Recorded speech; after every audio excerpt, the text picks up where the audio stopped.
Okay, so today we're beginning a series of classes concerning the month of Av.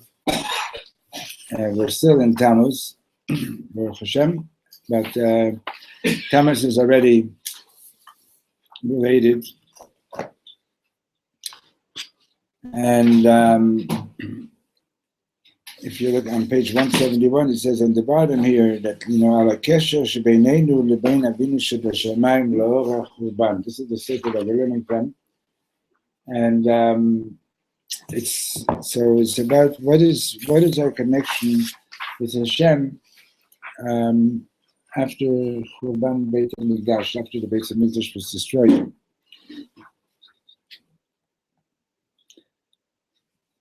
Right? It's what is your connection with your parents after they threw you out of their house, right? Or what is your connection with your parents if you caused their house to be burned down, chas v'shalom, right? What are we supposed to do now? So he says, Rabbeinu Shlosha Shiurim, page 173. He starts with Reb Nachman. Rabbeinu HaKadosh, Rabbi Nachman מברסלב אומר, כדי להיות עובד השם צריך ללמוד 3 שיעורים. Reb Nachman says, in order to serve Hashem, you have to learn 3 lessons. Hashiur harishon, the first lesson is Adam tzarich lilmod eich lalechet veich la'amod. You need to learn how to walk and how to stand. כשאנחנו מתפללים, אנחנו עומדים לפני Hashem. When we're davening, we're standing before God. כשאנחנו עושים מצוות ומעשים טובים, when we're doing mitzvahs and good deeds, אנחנו הולכים בדרך Hashem, we're walking in the way of God.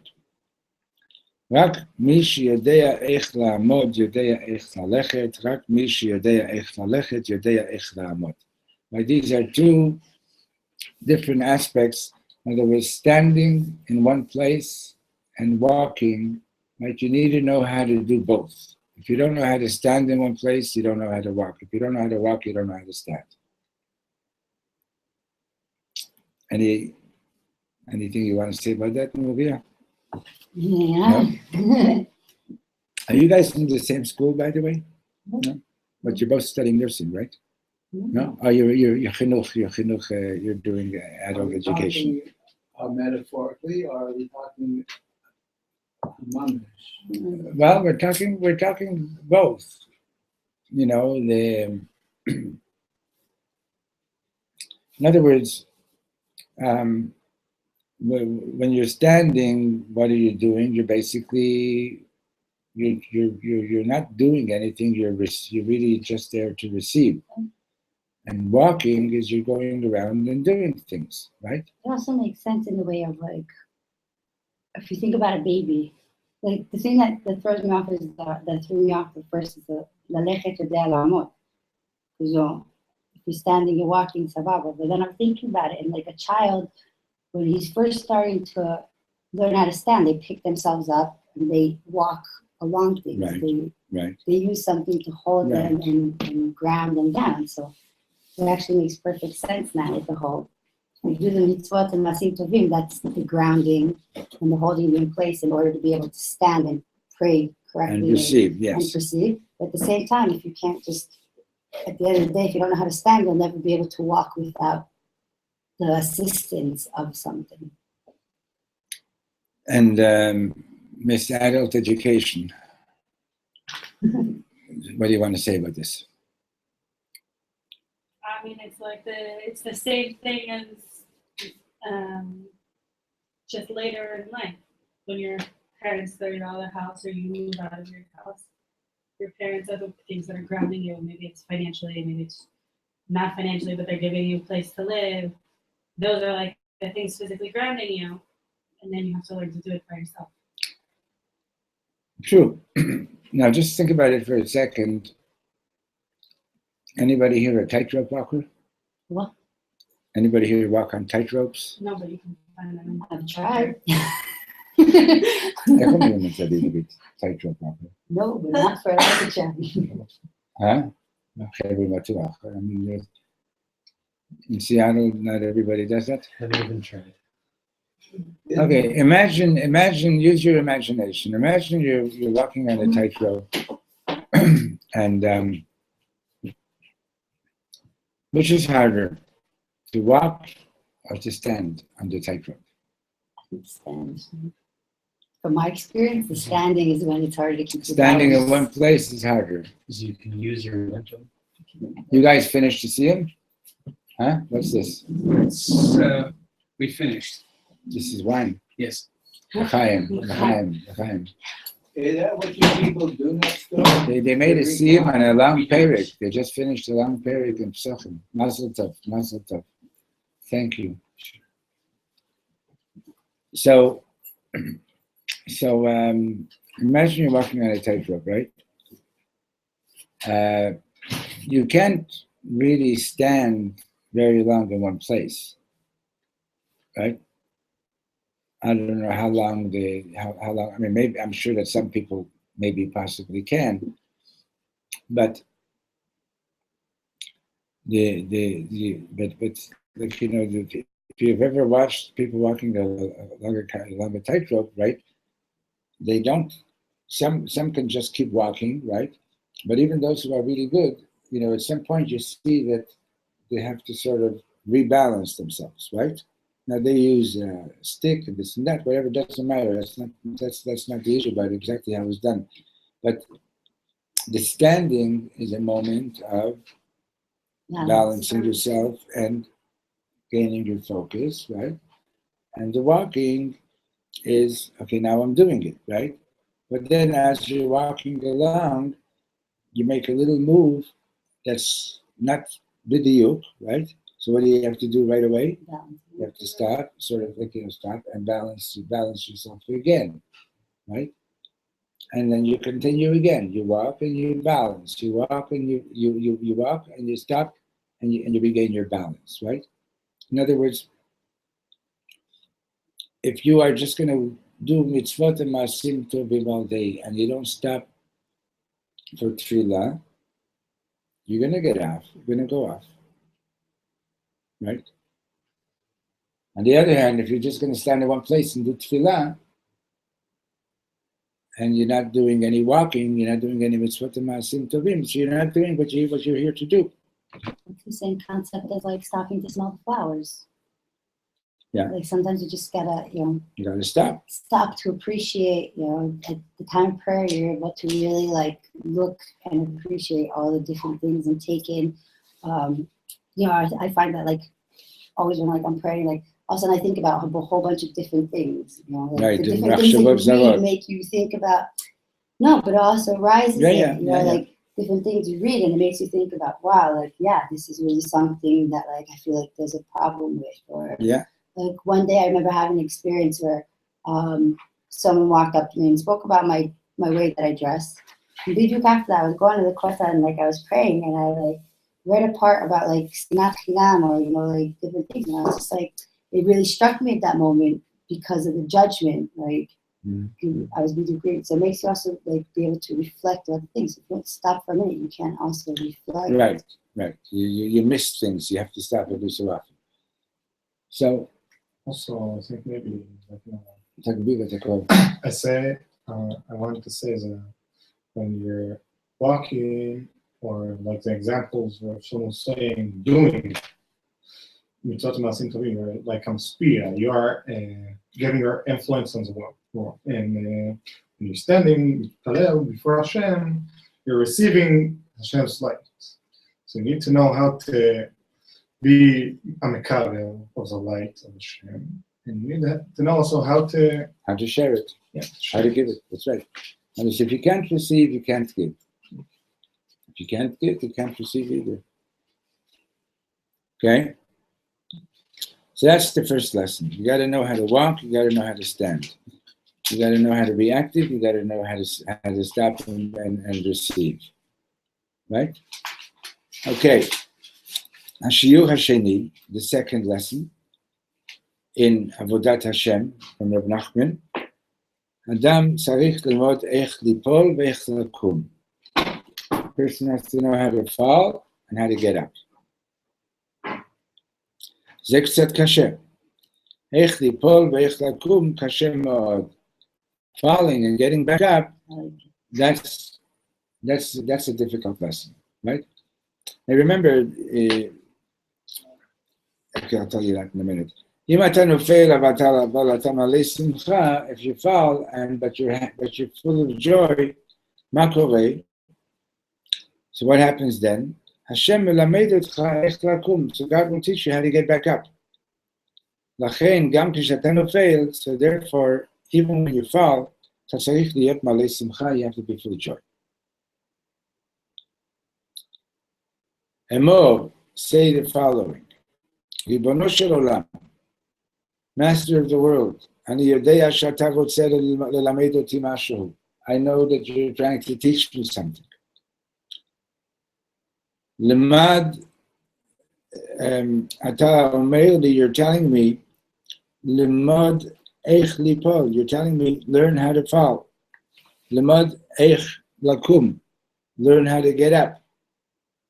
למד איך ליפול, למד איך לקום.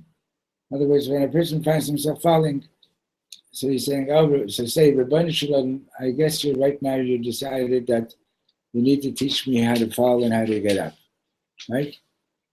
So let me, Does anybody really do that? I know myself, when I fall, I'm frightened or I'm not falling far, it hurts. I'm not the simple. I mean, now we're talking about in the Avodas Hashem, right? Yes. Right now, so the thing is, so 1 second, hold on. But since we're talking about children, right? A child is learning how to walk, right? I've shared this with you once before, and so imagine the adult is standing and comes over to the child and he says, "Yingale, I've been counting how many times you've fallen. In the last half hour, you got up and you fell 35 times. Why don't you give up? If you would take an exam 35 times and you failed it 35 times, would you take it a 36th time? No. I wouldn't even take it the 10th time. You wouldn't even take it a 10th time, right? So the adult says to the child,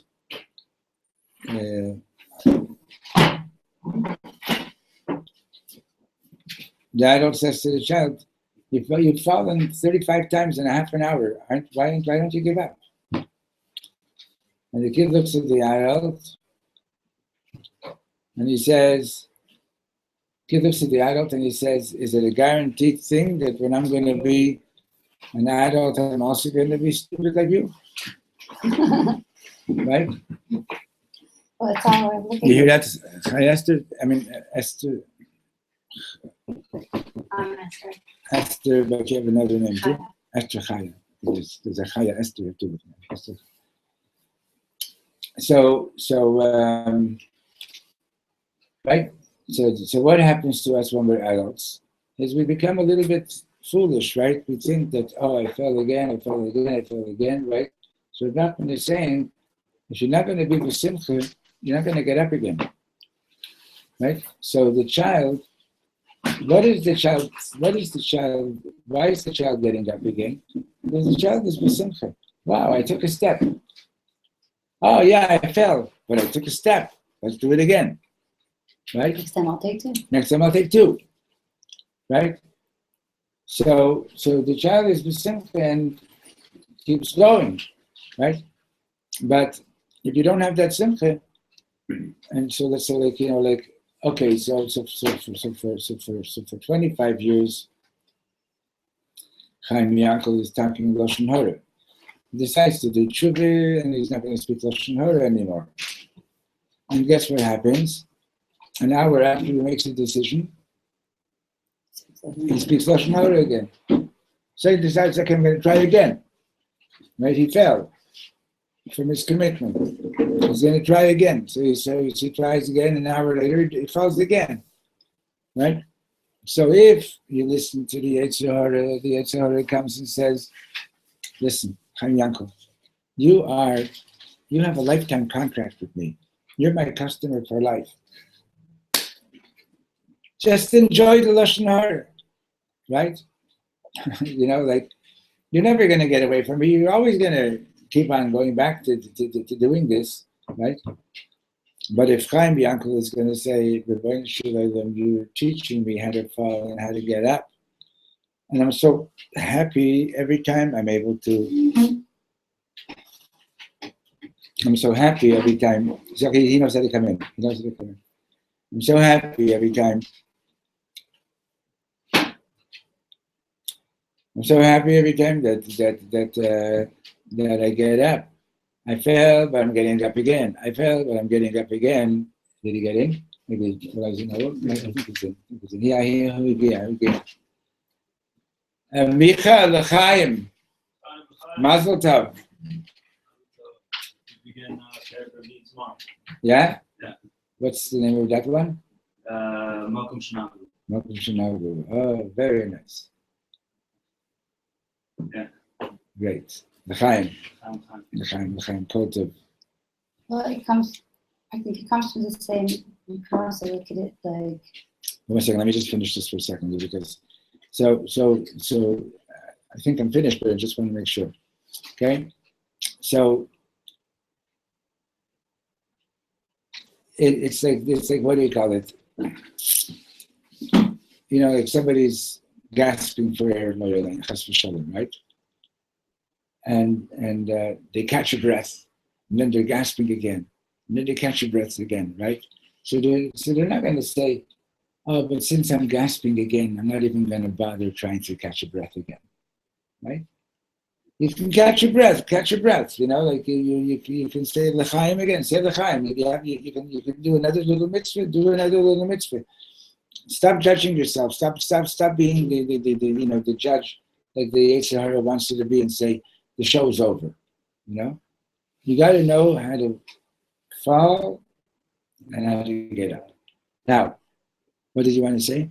I think that it basically reminds me of everything that you've spoken about with the whole thing of also like how every step forward, basically, we get faced with something that drops us down.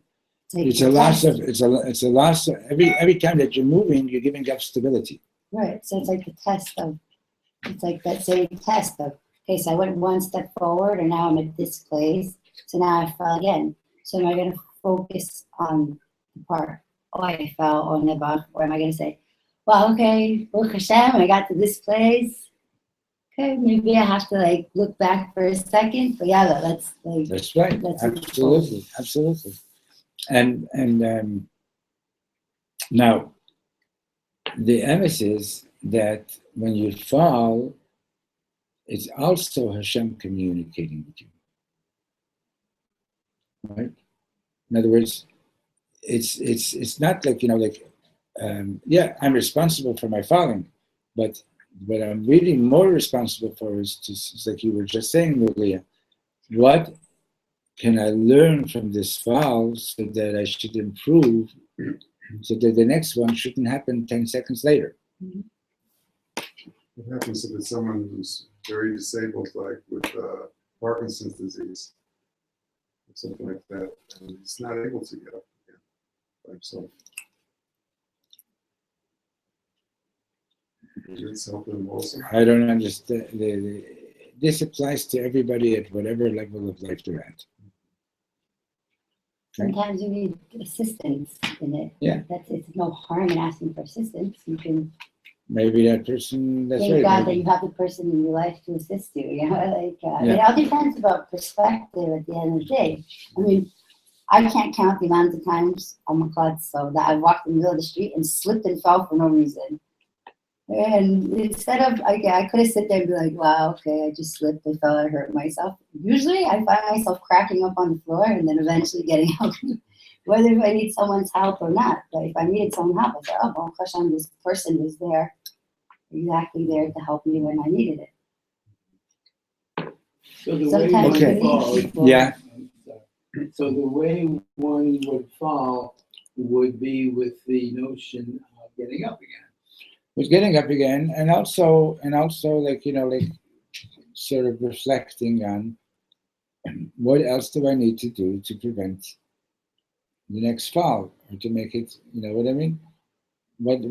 Okay.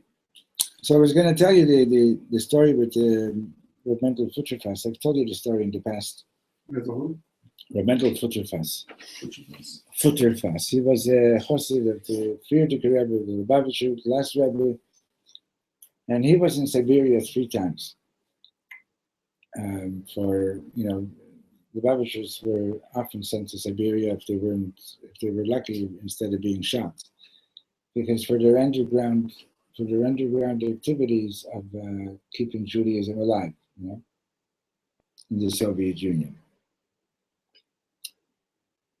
So, and you know, being sent out to Siberia meant that you weren't sitting around and having philosophical discussions with refined people.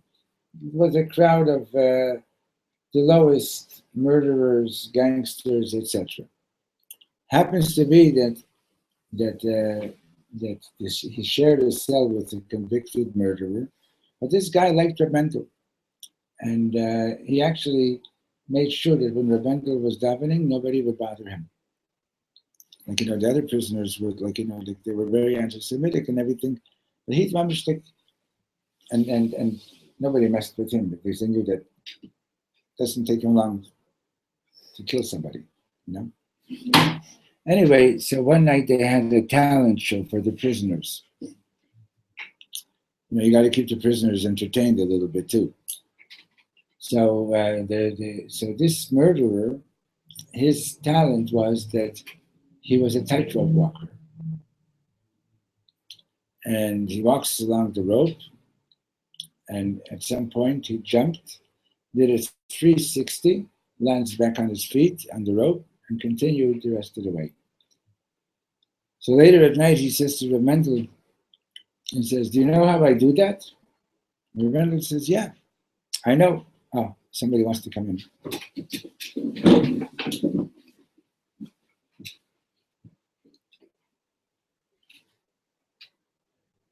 I'm always amazed when I see somebody at the window over here, how long it takes them to get from one window to the next window.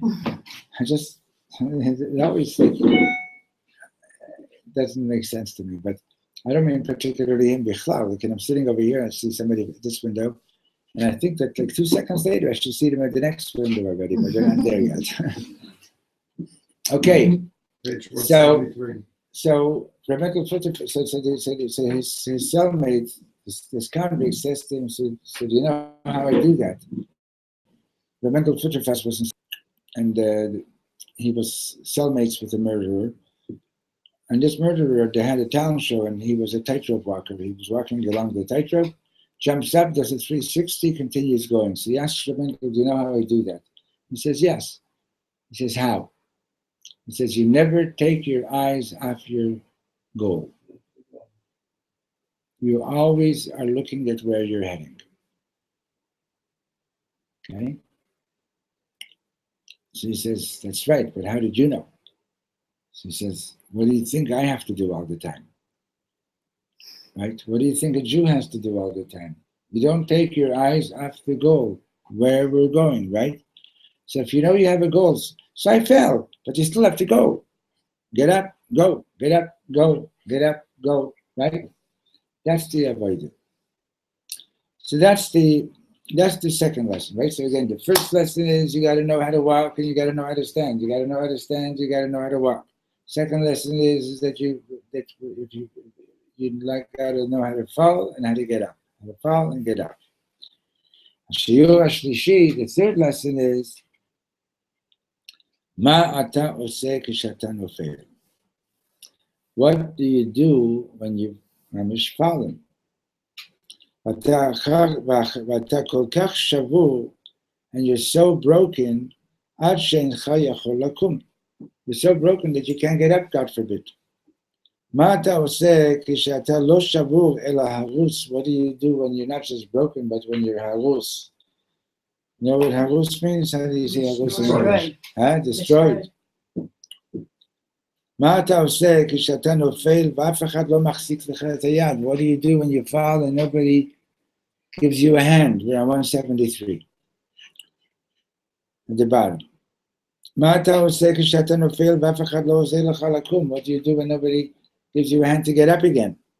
מה אתה עושה כשאתה כבר בסוף ואתה לא יכול לקום? What do you do when you're at the end and you can't get up anymore?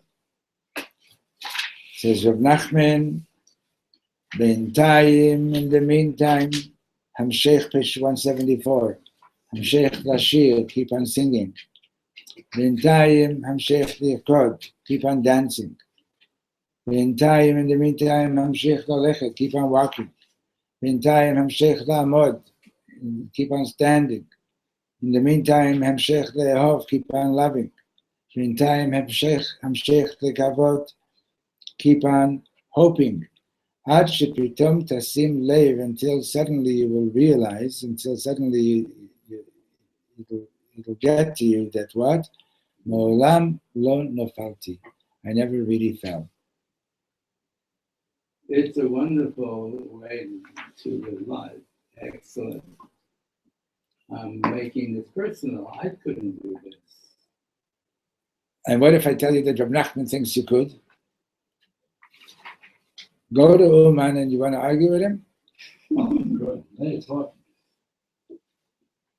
A married man should always go to Uman during Elul. אני לאומן ואשתי. לא, ואשתי לחמתי. To my mother. Anyway, but hold on. I got your point, Michal. It's not an easy thing that we're talking about. Okay? And this is a big avodah, and it's based on the idea that Hashem is always communicating with you. Okay? Hashem is always communicating with you. Hashem loves you. Hashem is not out to destroy you. Okay? So if something happens where the person falls and they're shavur or harus, they're broken, they're destroyed. So instead of running away from Hashem, run to Hashem. Wish I would have known this years ago. And listen, Michal, we have a lot to learn from you. Okay? You know, once I heard this 30-year-old in shul talking with his friends, and he says, so what if that guy is 65? I've already made more mistakes than him.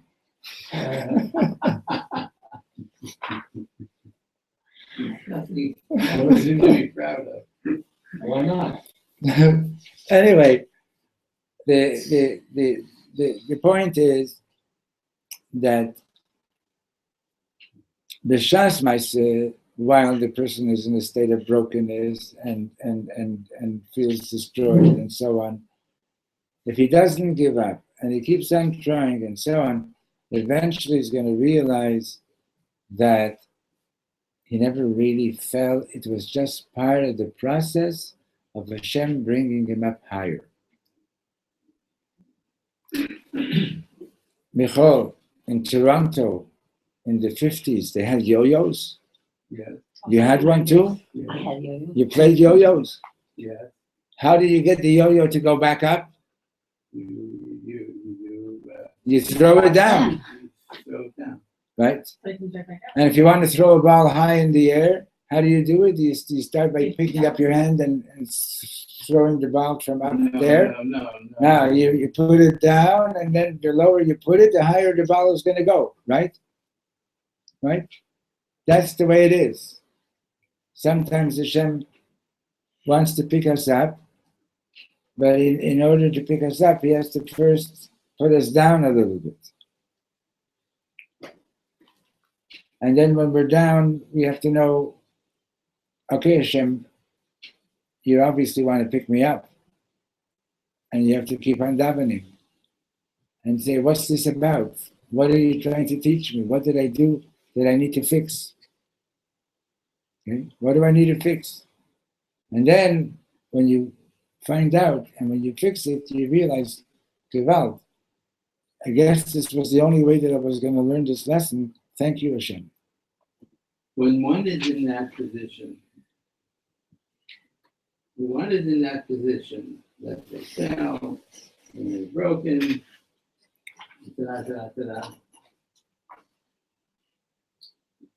is God the first thing on their mind?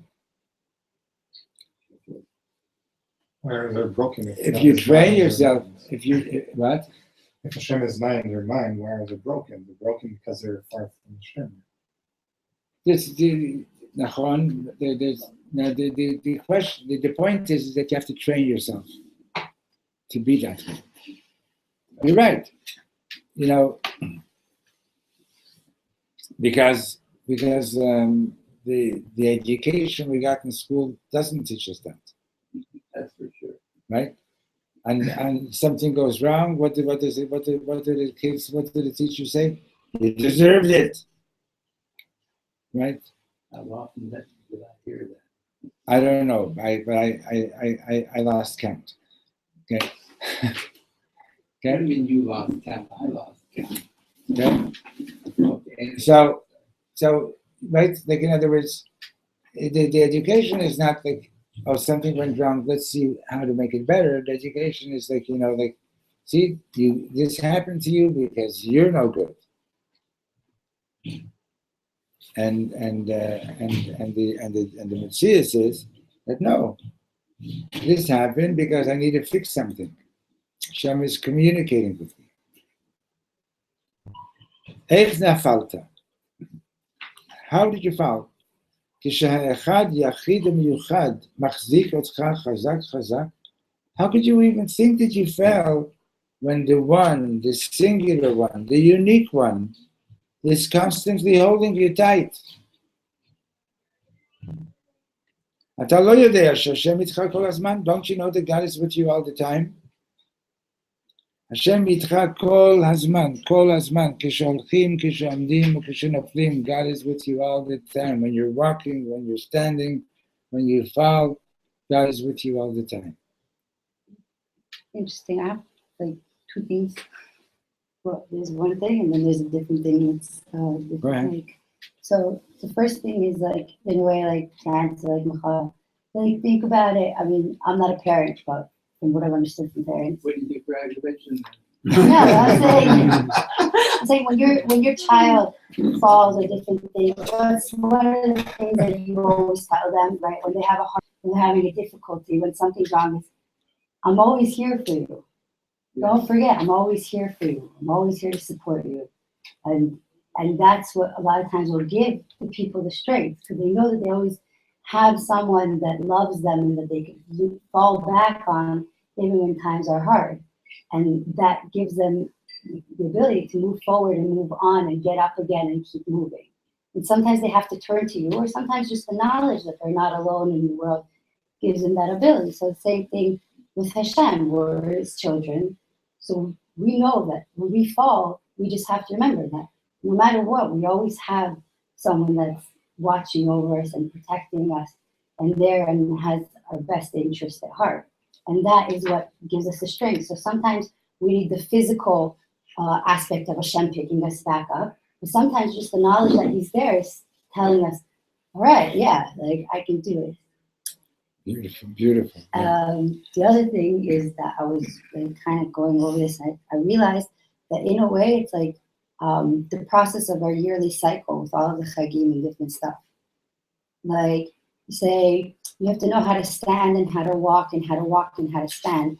And that gives me the initial, like, and also Am Yisrael as people with all the things that we've been through, it gives me the initial thing of, you know, first we have, like, Hashem picks us up and he gives us, like, himself, he tells us, look, I'm here for you, I love you. We have Rosh Hashanah, you know, the beginning of all, you're my people, I love you, come together, everything, right?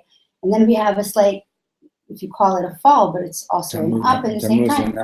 We have, you know, Yom Kippur, where it's a really hard time because we have to really sit and reflect in ourselves. And in a way, we can look at it as a fall, but we can also look at it as, wow, this is really my opportunity to pick myself up to a place that's higher. And then all of a sudden you have Sukkot, and like Sukkot, you have Simchat Torah, and you have all these different amazing things that happen. And it's another up. And then you have the Chodesh of Cheshvan, which is another reflecting. You have another whole reflection. And Hanukkah, which is the light again, which also came from falling and getting into light. And then you have Asara B'Tevet, which is another reminder of harder times falling. And I mean, I'm not going through all the things, but basically everything has like has an equivalent. Like even before Purim, you have Tanit Esther, right?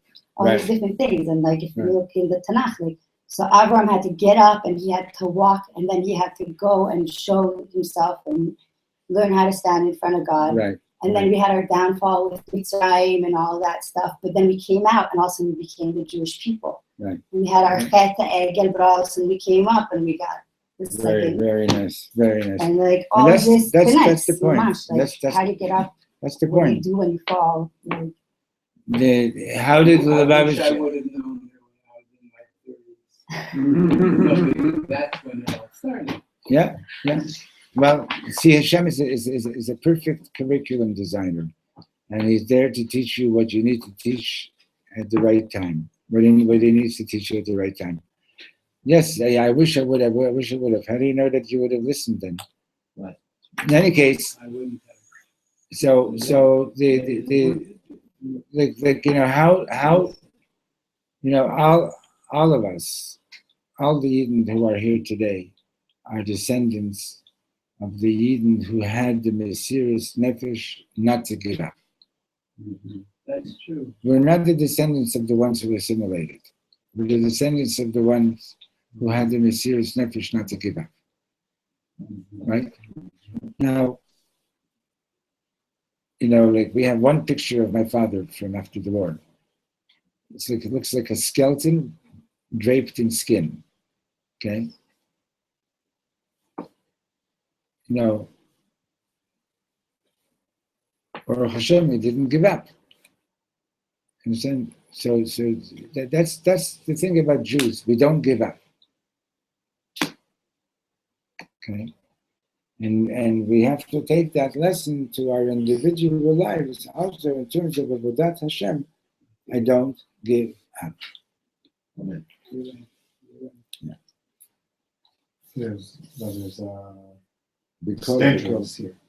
So dangerous because if you were telling yourself Hashem is always blessing me, you can get lazy and say, "No, I don't need to work. Hashem is always catching me." Don't worry about that. Hashem knows what to do. Well, that's part of the walking. Hashem knows what to do when somebody's going to be like that. You have still today, let's say, mistaken that as בחירה חופשית תמיד תישאר בידך.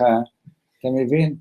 And if you want to misinterpret, if somebody wants to misinterpret, then they're going to be able to misinterpret. נקודה. But on the other hand, if Hashem yaseh et hakol rak b'yad chazaka, so then the person's not going to act out of free choice.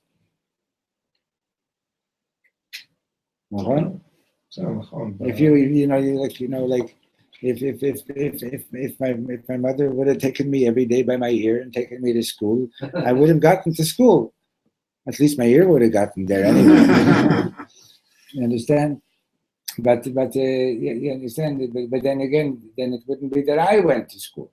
I was taken to school. Hashem always, this is the whole thing, Hashem is giving you bechira. Yeah, it's dangerous to have bechira. That's true. No, but I'm saying like this is the opening of Reb Shlomo before he's starting to talk about Tisha B'Av. In the 3 weeks in the Galut and us being far from Hashem.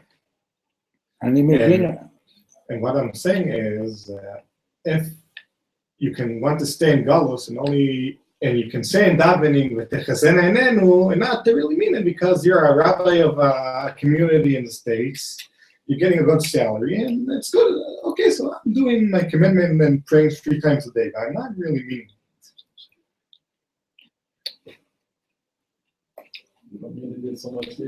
Somebody asked the Babish Rebbe,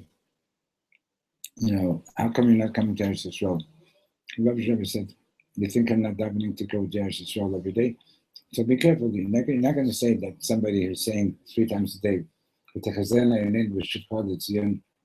and if they're in America, there might be a reason for them to be in America right now. Don't say that they don't mean it. But Hashem is a secret. The Rebbe said to this man, you have any doubts about how much I love Eretz Yisrael? No, I think that gives the kesher, all this gives the kesher of what Chodesh Av is.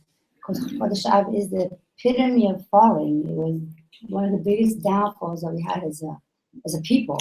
Both Beit HaMikdash and both all those things. And then after that we get up. I think that to answer what Noria is saying is that Reb Shlomo's first concern in this shiur is that after such a big crash, after somebody is so broken, so destroyed, the first thing that you need to do is to give the people chizuk to get back up. Even if it's kind of a denial of what happened. No, it's not a denial of what happened. It's other. It's giving up is a denial of Hashem being there. Like Esav comes and says to Yaakov, you see, Hashem is really with me, not with you. We're richer than you are. We have a better life than you are. We did this, we did that, we did that. And look at you. You're the smallest nation among the world. People don't like you. They don't like the Jews. And kacha. And a lot of Jews, unfortunately, over the generations, they lost their strength to keep going. That's so the first thing that what do Reb Shlomo used to say? What do you do if your kid did something wrong? What what should you do? Should you tell them, Yeled Ra, you bad boy, look at what you did? If someone says at that moment the kid is feeling pretty lousy, and what the kid needs the most of all is to learn that we can fix it. That's what Reb Shlomo was spending his whole life going around, is getting people. I told you the other day, I met a man who grew up in Austria. He was 10 years old in the 50s. And Reb Shlomo came and was doing a concert there in somebody's house or whatever. And his mother took him. And he sees his mother crying like crazy. And he says, Mommy, why are you crying?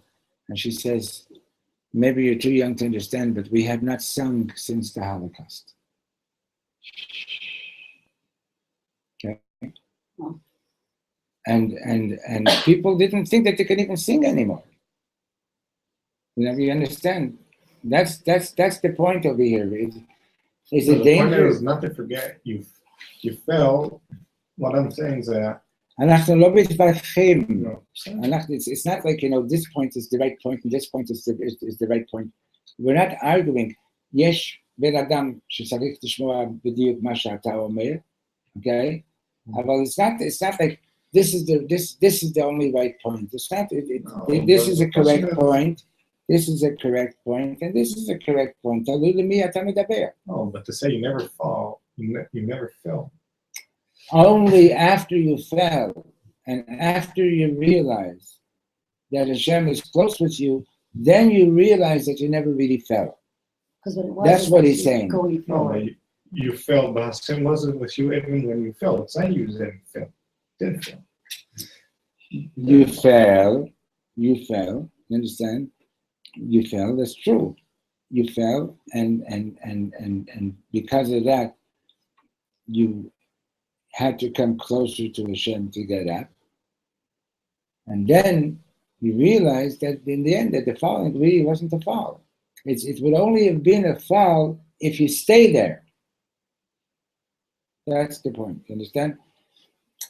Somebody gives his two boys, he gives them each a car. One of them is a nice, good car, it's working and everything, and the other one, he gives him a jalopy. That barely works. And who got the better gift? Trick question, It all obviously. depends how you treat it. Who got the better gift? The one with the nice car. The one with the nice car, right? But if the one who got the lousy car, he goes ahead and he learns how to fix it. And he knows, and he learns how to make it, and he learns how to make it beautiful again. Who got the better gift? I still say. Wait, who got the better gift? He did. He did. You got 2 gifts. He got 2 gifts. He got the money. He got a car with which he learned how to make things good. I was just going to say, I've been thinking that it's a point of like So 1 acceptance. second. So when he's learned how to do that, he realizes that what I thought was a lesser gift, מתנה פחותה, בעצם הייתה מתנה הרבה יותר חשובה.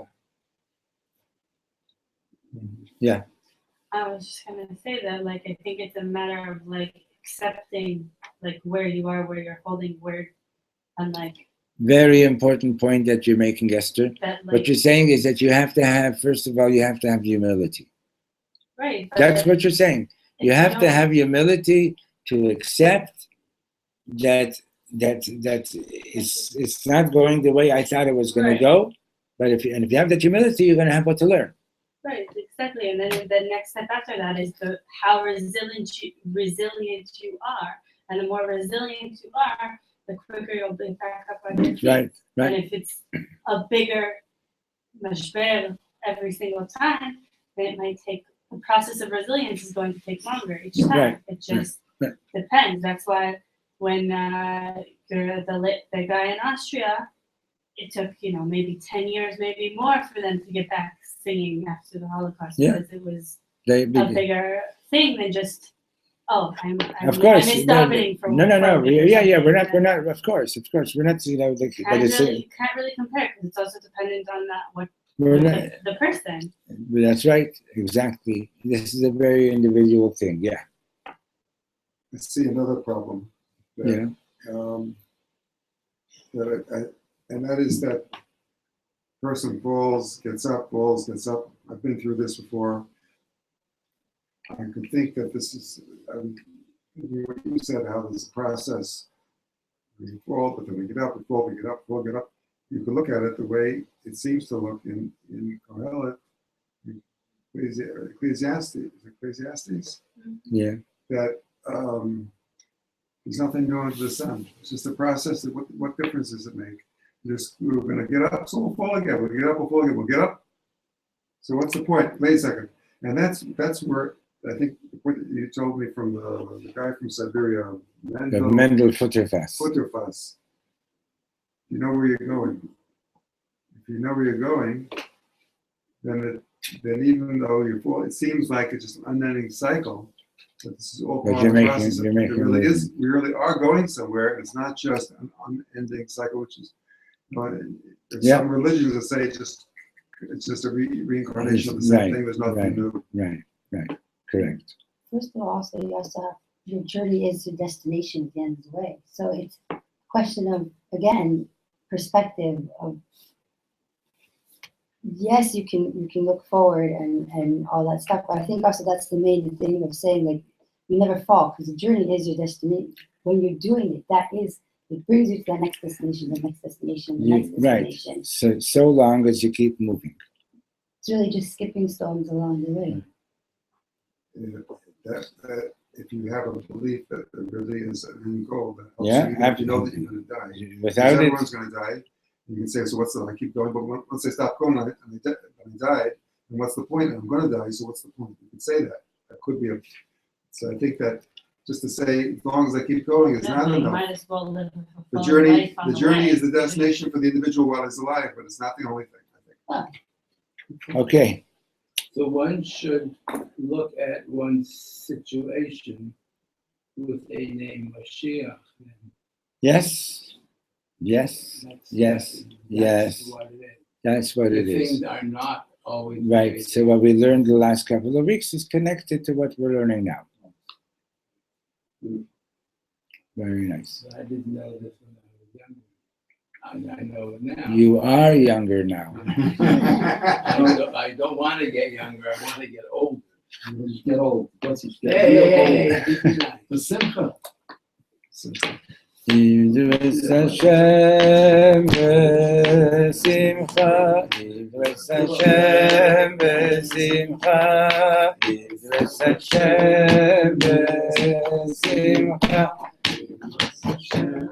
b'simcha, v'yelefanav v'nana, v'yelefanav v'nana, v'yelefanav v'yenana, v'nav v'nana, Yidras Hashem b'simcha, Yidras Hashem b'simcha, Yidras Hashem b'simcha, Yidras Hashem b'simcha, v'yelefanav v'nana, v'yelefanav v'nana,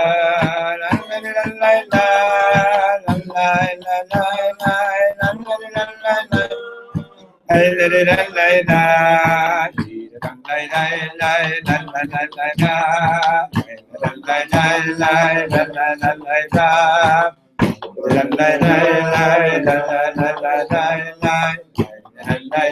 la